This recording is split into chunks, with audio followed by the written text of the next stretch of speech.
Almost 12 years ago, I wrote a paper entitled The Perfect Storm. In that paper, we described the collision of 3 storms that would come in the future. Those 3 storms were the arrival of a raft of new technologies and a shift to the internet. The second storm was around how we would understand the brain to learn. How do we actually learn, and how do we know how we learn best? And the third storm in this whole picture was the ability for young people to build their own creativity, to learn, to be able to research through the inquiry process, through action learning, to be able to actually do their own learning and build understanding, and take that understanding and be creative with it.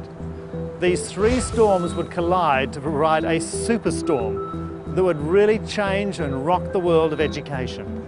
And now we're seeing it. Today we're experiencing this storm in almost every aspect of our lives, whether we're talking about learning in schools, in the workplace, or in our social place. These storms have collided and they're changing the very world we live in.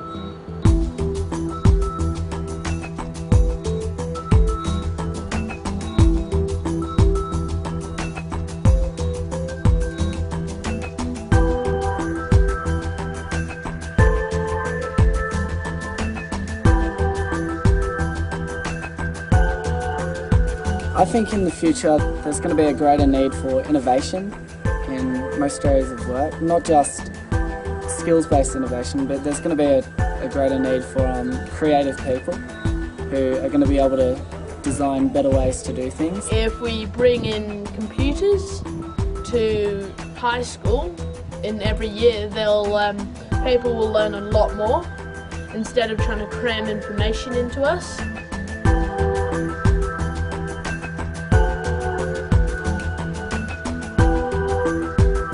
There was a time when learning was about units of work. We studied the Trojans, we studied Romans, the Aztecs, space, dinosaurs. We took projects home and we burnt the edges for reasons I can no longer understand.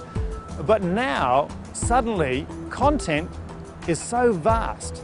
We simply can't predict what new knowledge is going to come out, what knowledge young people will need to know in the future. So now we're saying to young people, it's far more important to learn to learn. It's not about the content, it's now about understanding how to learn.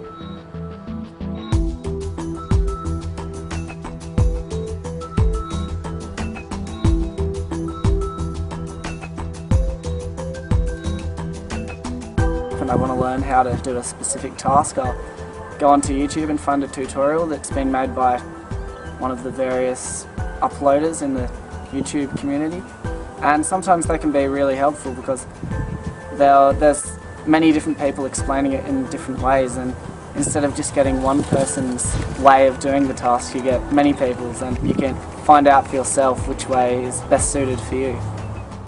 With all these global changes, suddenly we're having to change the way in which we teach our young people. They're moving into a world where we can't even predict their future. What they're going to need to know in the future is unknown. What they need to understand is unknown. So now we're moving from a historical body of knowledge we used to teach them to suddenly teaching them to be able to learn. They now have to become lifelong learners. And this is a different mode of education completely.